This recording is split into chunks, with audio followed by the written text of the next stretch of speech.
I took on Nikolai Volkov from the USSR. I took on Andre the Giant from France. I just want you to know, time for more political mayhem with the American Adversaries. Tough guy, how about a ho? And away we go. Because I got to get Hacksaw down here again. I mean, we've had a lot of fun. I know, it's with been him. a while since we've seen I him. know, and I'm concerned. He's played a lot of golf with Reggie and myself. Yeah. And maybe that's he's why. out been working on his game. Or maybe that's why he stays away. I don't know. Those clubs he leaves in the trees, and then the club heads he leaves in the ponds and things. They probably get expensive for him. We've always told Jim, maybe take lessons for 2 weeks and then throw everything away. But he is a character, and what a great guy. And I still laugh about the fact, which he's an actual graduate of SMU. Everybody thinks he's a total animal and everything. Right. And his children were just outstanding college students and everything. And but he is a true American. I mean this. I mean, this is a guy. His father was a policeman, and this is a guy that stands up for everything that's right. Yeah. And not like our president who stands up for everything that's probably wrong. Yeah, absolutely. Hacksaw, he is a great guy. And a lot of fun, too. Oh, good laughs, man. Absolutely. Really good laughs. Absolutely. All right, market wrap. What happened today is still in the toilet. Well, it's the end of the quarter, Chris. Did the market end up? It ended up down today, didn't it? No, fortunately, Chris, it was up 230. Oh, okay. And, I guess it was up 230. Okay, yeah. And the Dow ended at 16,279. But realistically, this was the worst quarter in 4 years. In terms of the stock market. Stock market. Yep. For the quarter, we were down 2%. For the year, the Dow's down 9%. And it's a case that it's the same old, it gets a little boring to me. We all know what it is. Are they going to raise interest rates? Well, personally, I think they should. Will they? Right now, the 10-year Treasury is saying no. That dropped. Remember, just a few weeks ago, it was 2.25 on the 10-year Treasury. Now it's 2.04. What is that telling us? That's telling us that they're probably not going to raise rates next month.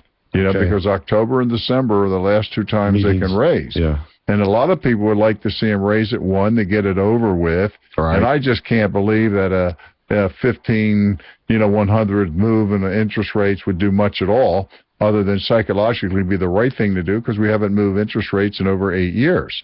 And the other thing is, when they look at their statements this month, this is what's the fun part about being an investor, right? The Dow's down 9% for the year.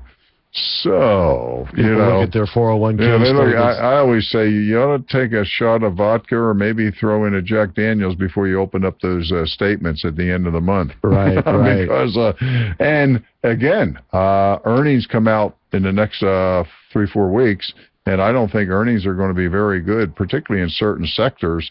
You take the energy sector, consumer goods, you're going to see it's going to be a rough period. So I'm not sure we're at the bottom yet.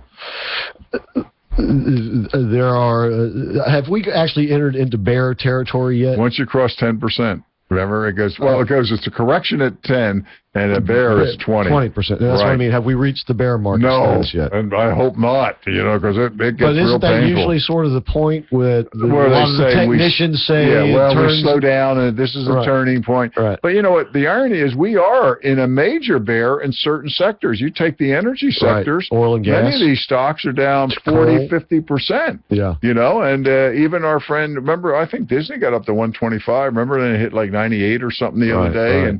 But there's many stocks that we would be considered in the bear sector at this point. So, it just depends what area you're in the marketplace. And then Hillary did not help pharmaceuticals the other day with her plan, big mouth. Pharmaceutical plan. Yeah, like, another good idea, Hillary. I didn't know you went to the London School of Economics, you moron. And then immediately when she makes that statement, that hurts the market in that sector. One thing that I did see that was interesting, though, how a lot of people, I guess they call it the institutional money or the big money, will follow sort of other people or other money.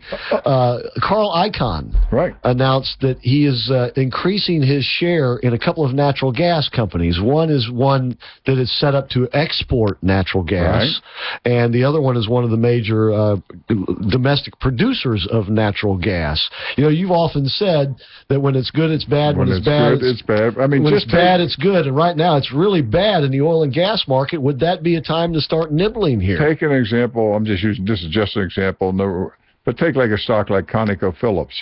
The high was 87. That's when it was good, right? Right. Well, right now it's trading, I don't know, 46 or something, right? Right. Geez, I'm buying it just about half price. Now everybody goes, oh, it's terrible. The stock's absolutely horrible. Well, wait a second. When it was at 87, what was it? Oh, it was good. Oh, it was good? Right. I thought it was bad. Well, what's different? Yeah, you know what I mean? In other words, the point is with energy, and it's like at anything, you just got to weigh what's my risk relative to my perceived, this is the right word, perceived reward, because sometimes dreams don't come true. Sure. But, I mean, if you believe that someday oil will get into the 60s and 70s, there's probably a nice payday for you. But you're going to have to bear, it's just like anything, you're going to have to bear a little bit of pain. Maybe it closed, I think oil today closed, West Texas Intermediate closed at, I don't know, 45, 40 or something. So, let's say it goes to 38.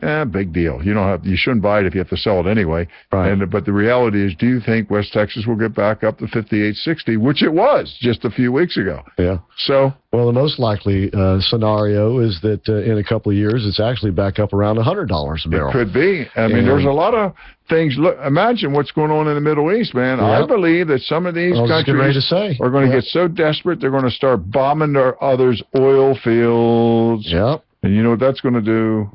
Hello, Betty. Take that amount of oil off the market. Because we got some crazy people over there, and we'll see. Exactly. And, of course, the escalation in Syria today with the Russians. Right. It's obvious that they're not just there to protect Bashar al-Assad. I think they're there to stay. They're not just there to stay, but they are there to carry the offensive to all of the rebels. And the ones that we supposedly support, those 4 or 5 that we got trained up. We can find them. Where do you think they are? Maybe the Russians can find them for us. I heard they're down in Greece. I don't know. They probably are if they're smart. They got the heck out of there. See you later, man. There's how many of us left? They can call them swimming to Greece, not away from Greece.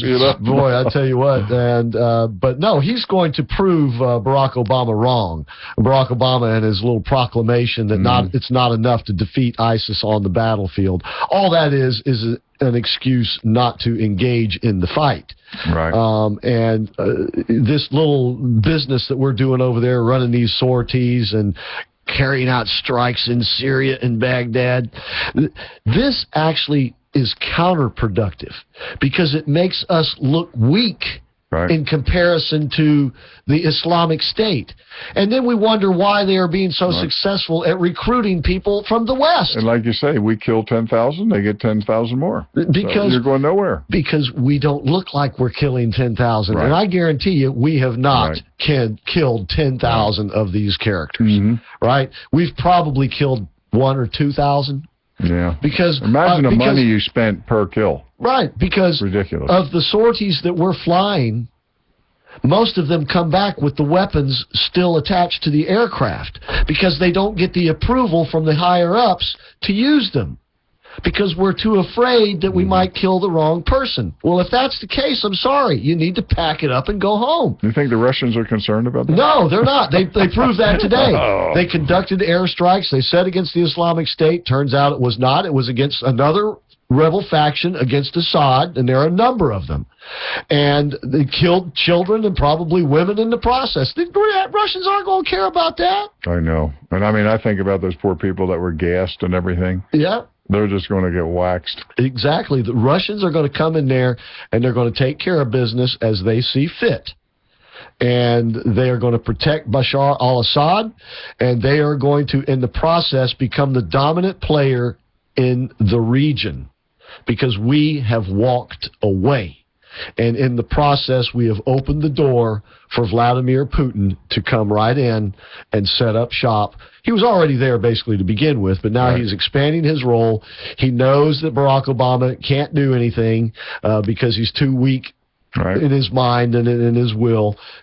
Perhaps won't do anything is the proper way to say it. So he's going to take advantage of the situation, and it's going to put him in the driver's seat. And yes, they will conduct airstrikes. They will be much more successful than ours because they will be far more indiscriminate. Chris, you know, today Mark Levine claims that the Chinese have moved an aircraft carrier into the Mediterranean. Well, now, who are they friendly with? Don't they have sort of a relationship with Russia and not with us? This is great, too, isn't it? Well, wonder what they're doing there. And I think that's an indication that not just Vladimir Putin, but characters all over the world see basically the opportunity with a weak United States president means that they can get their toe in the hole, their foot inside the door, so to speak. Let's go to Sherry on the line right now. Sherry, thank you for calling tonight. I appreciate you being out there. And guess what? You can hear us while you're on hold, right? No. No. No. All right. Well, we're working on it. Anyway, go ahead. Are you in the old studio or the new one? Well, we're in the we're down the hall. Yeah, but they're working on it and they're doing a great job. I tell you what, if you could see this place, it's going to be brand new when they get done. Lou is a fantastic engineer, and boy, did he ever have his hands full. But anyway, go ahead. Oh, okay. Oh man, my mind's gone blank. You wanted to talk about Rachel? Yeah. I want to agree with what she had to say. Anything in particular, or just in general? The State Department. Oh yeah, you talking about the translators and all? Yeah, and you know, years ago we used to have a really great talk show host on another station. I don't know if you remember him, Rusty Humphreys. Oh, Russ Humphreys. It seems like I do. I can't recall anything in particular, but the name sounds real familiar. Yeah, well, he in fact, he lived here. He lived out in Windermere, and he used to broadcast from his house. He had a studio in his house. Is that right? Yeah. And then his wife ended up dying, and so he ended up moving away. And I hear of him from time to time, but what he did a lot is he loved Israel. I mean, he loves Israel, and he used to go over there from time to time and broadcast from Gaza Strip and the West Bank, too. Wow. But he had a lady on his show. She's out of Detroit, and her name is Debbie, and I can't remember her last name. I want to say Schlessel, but she's a sports attorney. And she used to be on once a week. And this was years ago, okay? And she brought up the fact, and I'm agreeing with Rachel, that there's not one Christian allowed as a translator at the State Department to do any of this translation. There was a woman, and she was a Jewish lady in Israel who applied. She speaks 5 languages. She's fluent in Arabic. They turned her down, and I couldn't tell you how many people how many Coptic Christians applied for this translation, and they just won't hire them. Now, you're talking about pre-Obama, though, aren't you? Yes, I am. This went on also with George Bush. Yeah, that's what I was afraid you were going to say. Yeah. Yeah, I know. I hate to say that, Chris, but this is also... I know it. And, you know, our intelligence community is so stupid that when some of these, they've invited Muslim dignitaries to give prayers and certain things at events, and they come in, they speak in Arabic, and they're basically calling for the death of the United States. They don't even know what they're saying. Yeah, and our intelligence, they're standing there, they have no idea. Oh, yeah, this is great. What's being said, because they don't have the translating capabilities. They're relying on, as Rachel put it, the fox in the hen house to tell them what's going on. And I don't trust them. That's probably why sometimes a lot of things that are missed. You know, see, that's the sad thing, really, about Islam, for anyone who believes in it. Because for those of us infidels who know a little something about it, we know that if you profess to be a follower of that, it means that you are, by definition, no longer trustworthy to the infidels, right? Right. Yep. Oh, yeah. So it's like they put themselves in a position of distrust from everyone else if they know better. Obviously, that's what they're working against right now, trying to put down Ben Carson, having the Pope come over here telling us to accept people from foreign countries and let them bring their way of life here. Oh, no. They can keep that Sharia law somewhere else. I'm not willing to accept that as a part of the American experience. Not yet. And not ever, as a matter of fact. Sherry, I got to take a break. Will you stay with us? Do you want to stay with us? Because I got one more thing I want to tell you. You can. We'll take the break. We'll come back and we'll pick it up right where we leave it off.